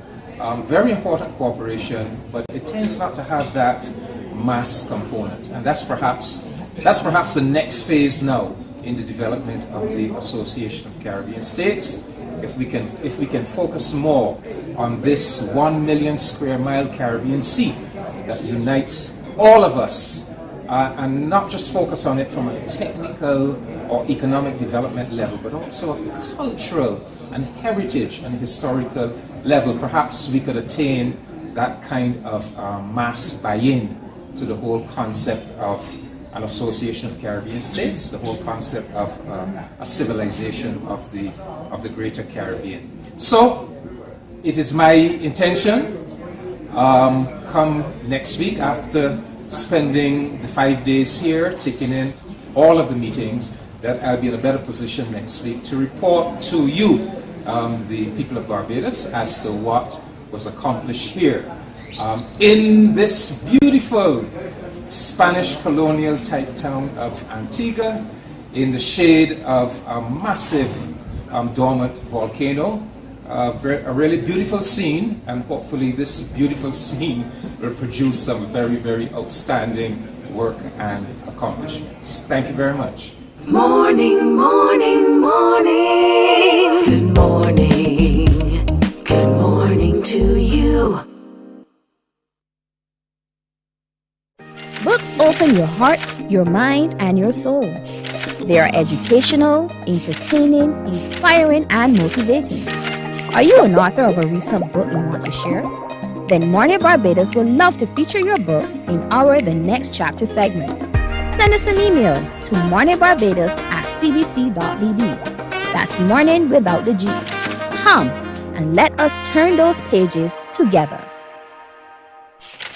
Because you love English Premier League, MCTV has got it back. Now you can watch all the games of the English Premier League plus UEFA and NFL on MCTV. Current customers can upgrade to Matchback Extra at just $23. Call MCTV today at 228-6288 to upgrade, or come in and sign up for a new service. Football fans, let MCTV get you back in the game. Morning, morning, morning. Good morning. Good morning to you. It's heading up to 22 minutes after 7 o'clock on this Tuesday, already May 9th, 2023. We told you we were going to introduce you to some new music, but before we do, we have to say a very special good morning to and welcome Indra Rudder. Hey, good morning, Indra. How are you? I'm good. It's always so good to see you. You too. I feel like I haven't seen you for quite some time, but I truly have been enjoying your music because, as you know, I had a stint on 94.7 FM for just over a year, and I fell in love with your music all over again. I mean, it's just so amazing the different types of music you do, because we got to know you a lot for backups and soca and calypso music and along those lines. But I think when we really listen to Indra's music, there's so much depth to what you do. So tell us about what you truly love to do outside of just doing music. Are there specific genres or a specific type of music that really calls to you? Organic. I like organic music, and I think that probably because of the different influences, like growing up, like from a multicultural home. My mom is Trini. She's a para singer. She used to play cuatro, and then like in my house, we used to, when I was growing up, we had like French students staying by us. So I got introduced to zouk early, like African music, singing in French early. My mom was in a choir. She was singing in Spanish, German, French. So, and then traveling. So I like organic music, but the one thread that usually goes through everything is the message. So I don't really think in genres or write in genres, but when the music gets added to it, it gets like expressed as what people interpret as a genre. It's just music to me. Talk to me about your journey with music outside of, what has happened, because like you said, you obviously came from a musical home, and that helped to shape who you are and how you feel about music. But your journey with music in the public's view, because that's a different journey altogether from, what's happening internally and on a private level. Well, I think coming from Barbados, I always had a guitar. Like, even though the public knows me a lot for doing like soca backgrounds and stuff, I was always doing gigs at like, well, the hotels and stuff where you gotta be singing cover tunes and things. But I always, for years, used to be going in schools. I sung in a prison once, private concerts, private events, festivals, and I used to be like acoustic folk. So that was just a part of me that I guess the public never knew, because they mostly knew the background singer on everybody, all the popular artist recordings. But aside from that, I always was doing like what they call acoustic folk, but really I'd be chanting in my songs like Caribbean style. So it's not acoustic American or any other kind of cultural acoustic. It just sounds like tropical, and I always used to be chanting. But for the public, because we're a very soca heavy island, they just didn't know. So, and I didn't know how to introduce it, because there was no way to, I guess, mix me into what was known. So I just used to be doing it quietly all the time while I was doing my background vocals. That very public view, apart from being a background vocalist, I think the first time I saw you, or the first time I remember or took note, was, you're sent with Spice and Company. So way back then. So, we've really seen how you've kind of come through the ranks, through the years, and it truly has been a wonderful journey. So in recent times, I've seen a lot more solo releases from you, though, a lot more music coming from you and from your pen as well. So talk to us about your side as also a writer. And because, I took note of what you said, in that you don't write in genres. It comes from you. It comes from your soul. So talk to us about your songwriting journey. Yeah, that's been my little quiet joy. I really started writing for other people around 2012. I did a bit of co-writing. I wrote like 1 or 2 songs for some of my students. I used to like help some of my vocal students with their songs and just like not be mentioned and stuff. But formally, when I always was going to Jamaica, but at one point when I was working with Mr. Vegas, and he realized his songwriting gift and basically said, okay, I want you to start writing for me. And that was since 2012, I was doing it for a couple of years actually, so it probably was like 2010, maybe even before. And so I was doing that, and the songs were doing well, the album did well, I had some international charts. It's just, it didn't translate to people in Barbados. I did share the news, but it just never hit the press kind of thing. And I just, I was doing it for the joy of it, not the recognition. I just recognized that it didn't translate back home. So I was always writing from since 2012 with other people in mind, and then I had the opportunity to write, I think it's 7 or 8 songs and co-write on Vegas's album, write for songs with well-known Sutherland and stuff. So that was like a secret world that wasn't intentionally secret. It was just hard to get in that skipping rope in Barbados, so I just didn't bother to force myself, and was writing since then. And I did some reggae songs and recorded in Jamaica from since 2012. Worked with Mikey Bennett, and I started working with Rory Stone Love. And again, I kind of shared the news a little bit, and it didn't translate into Barbados, so I just was like, just keep doing what you're doing. If you're not doing it for validation. And so I was working with Rory in Vegas, and I released some songs by way of them in Jamaica and beyond. And while I was in Barbados, was still doing my background vocals. So, and then recently, since I think 2021, I've had a home studio since my days touring with Michelle's band. So since about 2008, I've had my own home studio. So that's why I've been able to record myself and send vocals, email vocals to people. And so in 2021, I started working on what I thought was going to be an acoustic project, which I've done before. And it basically blossomed into me coming to England and finishing this newest album that was released in February called Kingdom Call, which is mostly, marries my acoustic roots to reggae, which I basically started, kind of really embracing fully from 2012 around there. Indra, that's quite a body of work. Both the ones that got the traction that you wanted it to get, and those that, as you indicated, did not necessarily get you in that loop that you wanted to get here in Barbados. So this is as good a time as any. Well, maybe after this project to kind of revisit everything. Sometimes I think it comes down to timing when it comes to these things, because I can attest to how wonderful your music is, and I can play your music all day long.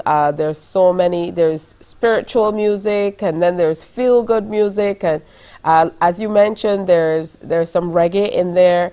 There's a soca vibe, because with you there's always a soca vibe, not always straight up soca. I do my phrasing, because that's who I am, the colors come out, But just to say, I in terms of Barbados, I wasn't really trying to push myself to the fore. I enjoy, being a part of these seamstress behind these scenes, but I wasn't really, when I realized that it wasn't really oh, we're so interested, I just kind of let go with love. So I'm not really trying to bang and look for attention. It really, for me, this conversation with you is nice enough, it's nice enough for me. And however it flows into Barbados it's fine, I'm just grateful to be able to do what I love, share it, and especially now to have more people now discovering the music that I'm making now. And yeah, things that I thought I was lacking before, I'm really grateful for the people who are now discovering and really just saying, we love it, come, bring more. So. Now, I know your writing doesn't end with songwriting, or doesn't begin with songwriting. I know you love, you did it a few years ago. I'm not sure if you still do, but you got into blogging when that was a major thing as well. So I also enjoyed reading what you wrote, always very deep and always very interesting stuff coming out from Indra. All right, so we're on to this new project, and there's a new release that you're going to share with us today as well. Tell me more. I think that's Table's turn. I'm not sure. I think it's Table's turn, but basically, I just released an album with a producer here in the UK, Chris Chemist. His label is Reality Shop. And he basically, so it's Table's turn. This is the most stripped back, the most organic song on the Kingdom Call album, because it was important to me, especially since people think in terms of genres, you can understand, but it's very important to me to be myself. So acoustic roots has always been part of who I am, and it's just important to be able to be true to me. So I was just grateful that he welcomed that acoustic vibe, and matched it with the reggae to bring Kingdom Call. So yeah, this song is Table's turn. All right, so let's go right ahead and take in the video. You know, to do a music video is not an easy feat. I think sometimes people look on and they think it's just a point and shoot thing. So talk to us about how you were able to pull this one off. Girl, I would have to give like all credit to the people who film, and in this case, it's Chris Chemist, because I just like to be real in that moment of filming. So it's just the camera happens to be on, but I don't really I don't become somebody else or just suddenly become conscious of the camera. I just want it to be just home and not like a performance, that kind of way. So the taxing part is mostly on, for me, the person who's filming or editing, or if it's a team. And in the case of my last videos, it was Chris. So he had the most tedious part of picking all the best footage, editing and stuff.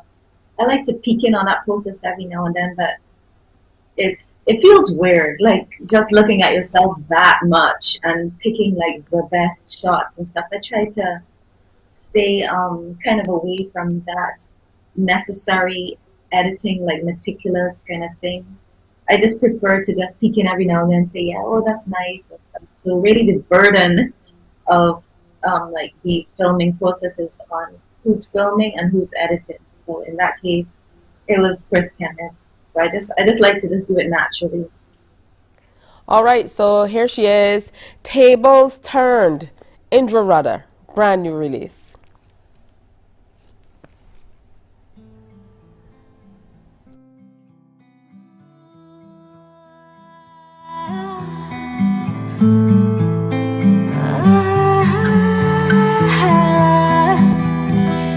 Now the table's turned. How does it feel? Now that you've been burned, do you see how it seemed?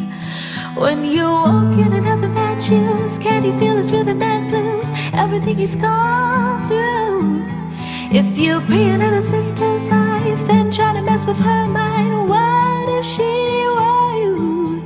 Do you ever reflect what you want to subject someone else to? How can you expect that they won't feel reject when it ain't you? Now the table's turned. How does it feel? Now that you've been burned, do you see how it seems? See him over there. You think you're better than him, not true. Do you even care? Oh, do you even want to? What about that sister? You know the one that you really truly care for. She turned young. Have you ever wondered what love is even there for? Now the table's turned. How does it feel? Now that you've been burned, do you see how it seems? Our words are like food when we serve them. Let's make them good. Might not be perfect, but try if we could. Never know someone's timeline in this life. Be kind, even if you need to draw them a line. In a cold, dark world, keep shining a light. When winds collide, there's a change in the tide. Every day it's time, start looking inside. No matter who's inside, now the table's turned. How does it feel? Now that you've been burned, do you see how it seems? Now the table's been turned. You see how it feels. What's the lesson learned? Now you are free.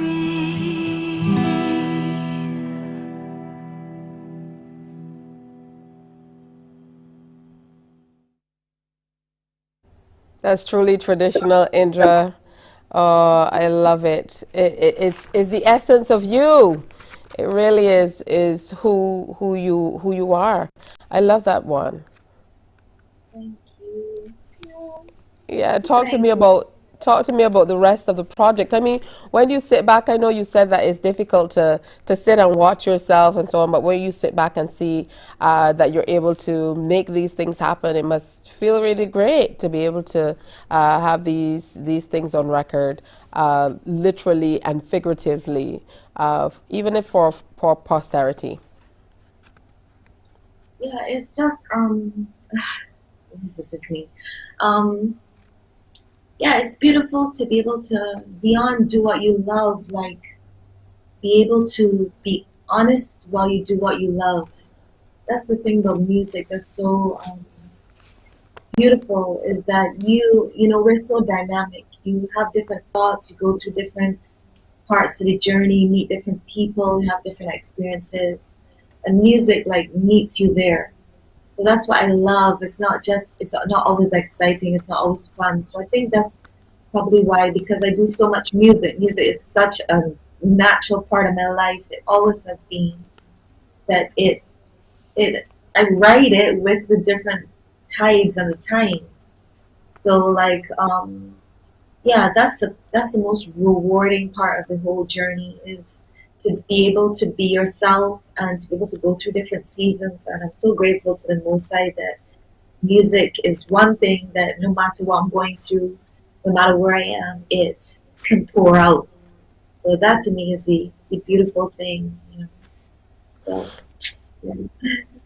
And I don't know if it's lately, but I've only noticed lately there's this, I mentioned it before, there's this thread of spirituality that's running through your music. You know, is there a particular event or has something happened in terms of change? Is it you revisiting your beliefs? Even the title of this latest project, Kingdom Call, and a few other songs that you released 2 years or so ago, you know, we've seen this same thread of spirituality running through. So talk to Yeah. us about that influence on your music. Yeah, I've always been searching, like, always been searching. And yeah, I've always known that life is more than what's on the surface, like, you know, go to school, make money, get a good job. Those things that always seem frivolous, and it was always important to me to keep digging, to keep searching for that meaning, you know, especially because if you don't have the typical markers in life, you know, purpose becomes even more magnified. So for me, I always used to, even when I was a teen, I would be like liming with friends. Sometimes if, you know, you're just liming for liming's sake, I would just be able to be like, why are we here? Like, what are we doing? So always searching for a purpose and a higher purpose. And then through certain encounters that I've had and, you know, certain things that, like, I found a baby crossing the road one time, and I happened to be the person amongst many that took this baby up and found its parents. And you know, one day I was out fishing when I used to fish and eat fish. You know, like a man fell in the water, and I had to basically alert people to things. So certain experiences that you wonder, like, why? That's, life is deeper than just the surface thing.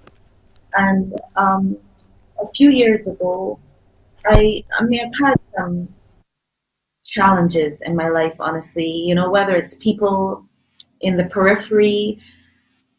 I've had some encounters with people that, you know, I haven't really found a trace of a conscience. And so it just made me, in trying to understand and understand how people are different, I just, you know, it always leads to spiritual, always leads to spiritual. Things are never just physical. So in finding and becoming closer to the Most High and finding a lot of answers to things that might used to be puzzling.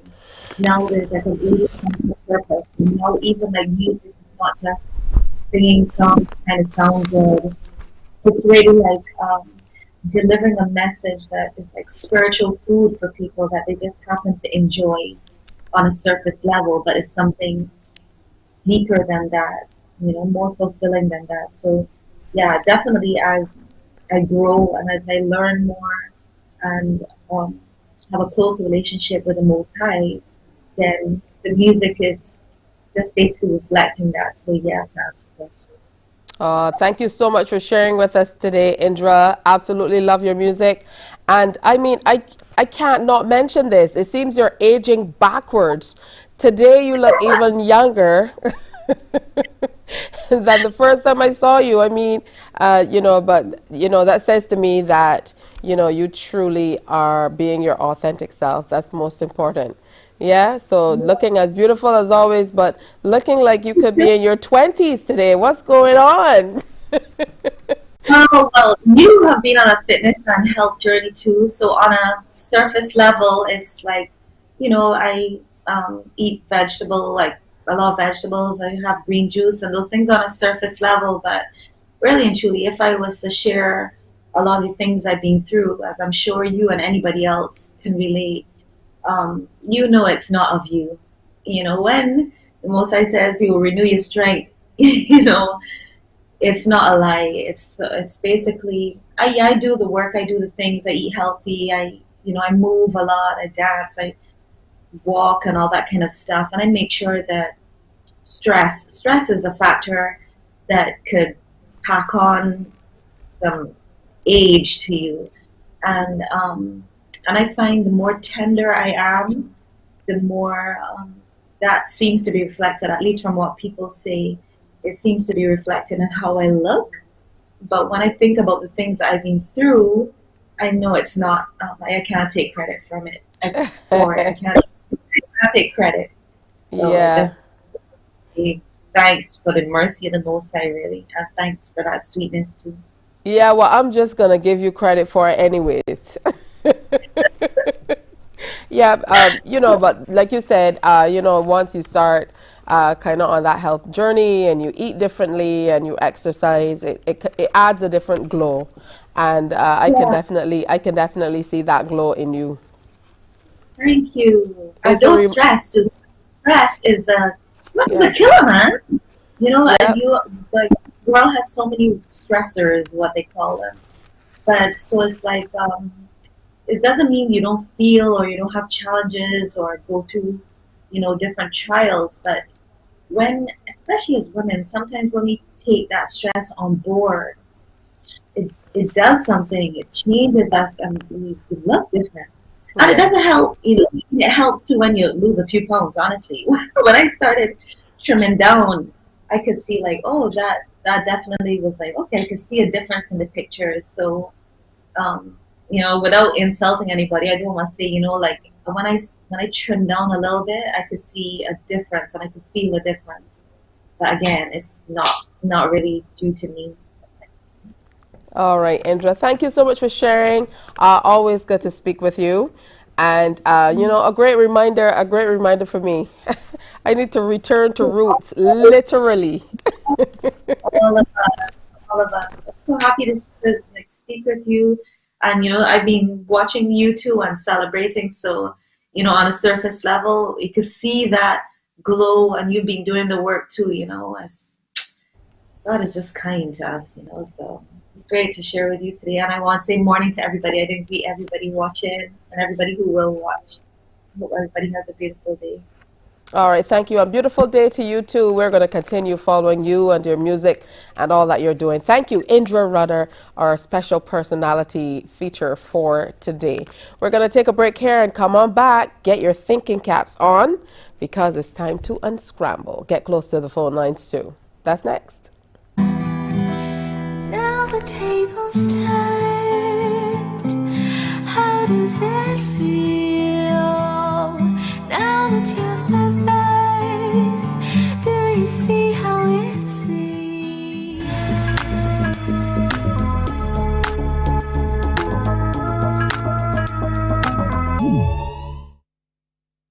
Because you love English Premier League, MCTV has got it back. Now you can watch all the games of the English Premier League plus UEFA and NFL on MCTV. Current customers can upgrade to Matchback Extra at just $23. Call MCTV today at 228-6288 to upgrade or come in and sign up for a new service. Football fans, let MCTV get you back in the game.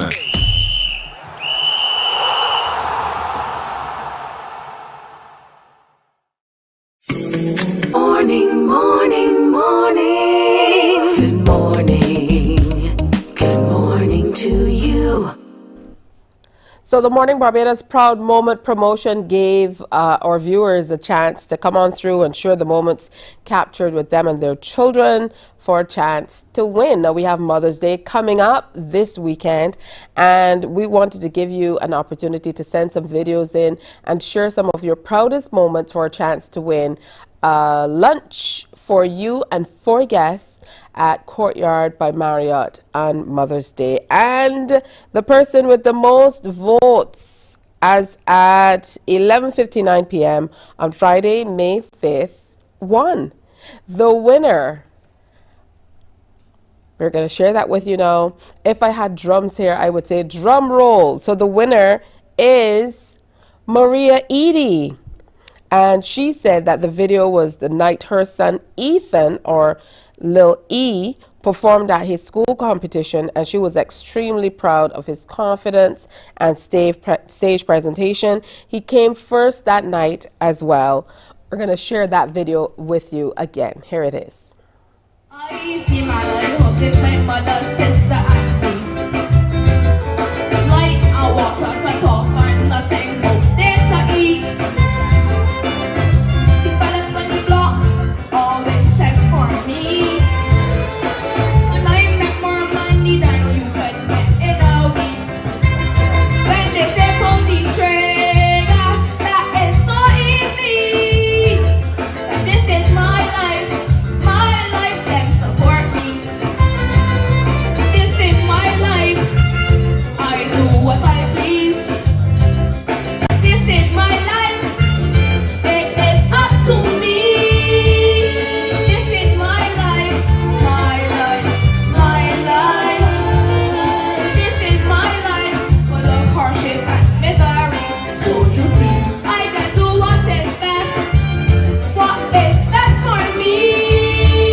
So we're going to have Maria Edie and her son in tomorrow to share more about that particular video and how it impacted them.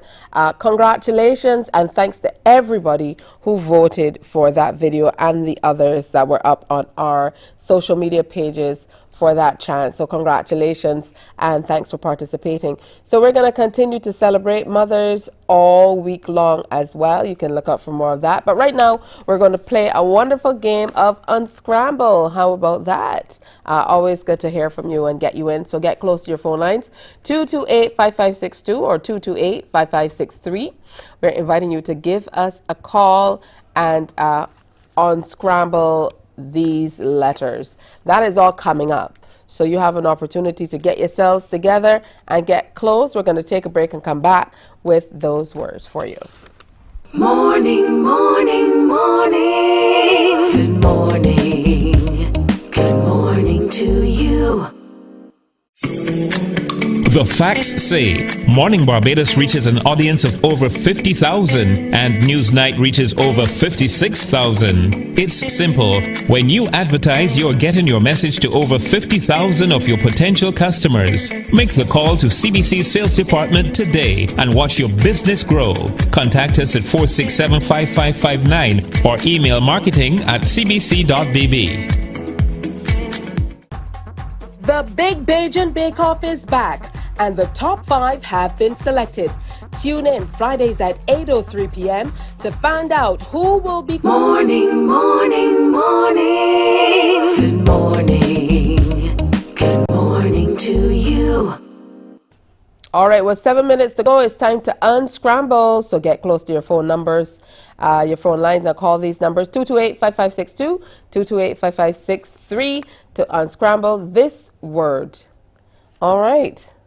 And we're talking about Bajan treats. Remember earlier we had some folks from Nevis Tourism Authority in, and they were talking about all of the interesting fruit that you can find on Nevis, things to do as well, but they talked specifically about a mango festival, and they talked about, you know, just having 44 varieties of mangoes and enjoying that. This is one of those things we enjoy here in Barbados. I'm not sure how much they enjoy it down the region, but it definitely is a good Bajan treat, I'd say, natural treat. All right, to the phone line. Good morning. Welcome. Yeah, good morning, Tisha. How are you? Good morning. I'm doing well. How are you? Not bad. At least I get my cup of tea in the morning, even if I don't get the word. All right. Can you unscramble the letters? They look like me, Okay, you have to turn your television set down. We're getting quite a bit of reverb. And you call every time, so you know this. So make sure you turn the TV set down when you call us so that we don't get all of that feedback coming into the TV set, okay? All right, let's see if he's still there or if there's someone else. Yeah, it's been made up on there. Okay. Pardon? Can you guess what it is?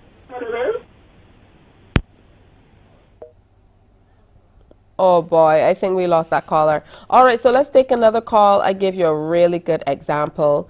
For this one, we used to absolutely love picking them up. Let's leave it at that. Good morning. Good morning. Welcome. Good morning. Hi, good morning. How are you doing? Not too bad, thanks. How about you? Where are you calling me from? I'm calling from St. Lucie. All right, one of my favorite places, you know. Yes, please. All right, so can you unscramble the letters to tell us what is there? Yes, the word is tamarind. It is tamarind. Tamarind. But Bajans don't say tamarind, do we? Pardon? We say tamarind. Yeah, or tamarind. Yeah, tamarind. All right, well, thank you so much for calling. Okay. Do you have a tamarind tree close by? No, please. No, please. You know there used to be tamarind trees all over the place. But you know, not these days they're fewer. Yeah, not where I live though. Where I used to live. Okay, but do you enjoy tamarinds? Have you had any recently? No, I don't like it.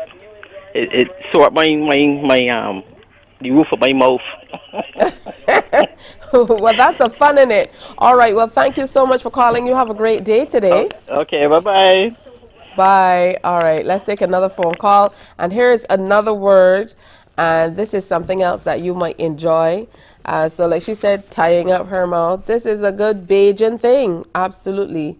This is all Bajan. All right.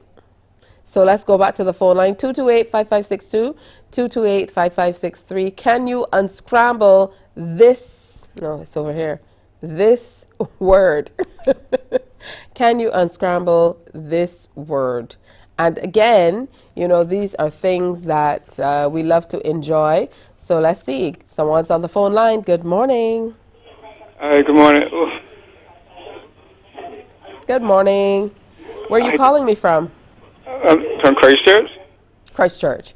All right, welcome, Christchurch. Can you unscramble the letters?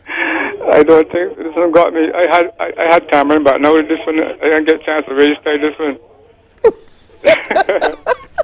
Oh boy. Sorry. Think about it. Okay. It's kind of two words, but not. Grapefruit. Say it. Grapefruit? No. Yes. It's grapefruit. Why were you so reluctant? Yes, it is grapefruit. Congratulations. Well, you know, it shows that you can think on your toes because you got that one as well. Oh, thank you. Do you enjoy grapefruit? Yeah, but I don't use it because it makes me lose too much weight, and I ain't got much weight. Okay. But it's good for you, though. All right. Have a good day. You too, Thank madam. you. Okay. All right. Bye-bye. He got that one. All right. I think that's enough on scrambling for today. So we had tamarinds and grapefruit. So quite a few interesting Barbadian treats that you can think about. So coming up tomorrow on Morning Barbados, Dawn Marie Holder and Atoya Hines will join us as we talk HR with HERMAP. And tomorrow we're looking at bridging the divide between academic and career planning. So very, very important, especially as we move into this new era of technology and we continue to grow with things like Chat GPT and artificial intelligence. We want to make sure that we truly are planning for careers of the future and taking care of ourselves and the next generation of workers. Also, we meet the winner of the Morning Barbados Mom's Proud Moment promotion. Like we told you, she and her son will be here to share with us tomorrow. So we are going to get a chance to meet them firsthand and find out what that proud moment was like up close and personal. And we see what is going on with the Barbados Museum and Historical Society as they share with us. Plus, we discuss women's health and gynecologist Dr. John Barker. He will be in to share with us on that. So that's all coming up on tomorrow's presentation of Morning Barbados. We certainly hope you enjoyed what we brought to you today, and we're wishing you a wonderful day today as well. Enjoy the rest of your time, and do come on back tomorrow, but don't forget to wear your smiles. Bye-bye. Wake up, wake up, wake up, wake up. Barbados, get up. Good morning.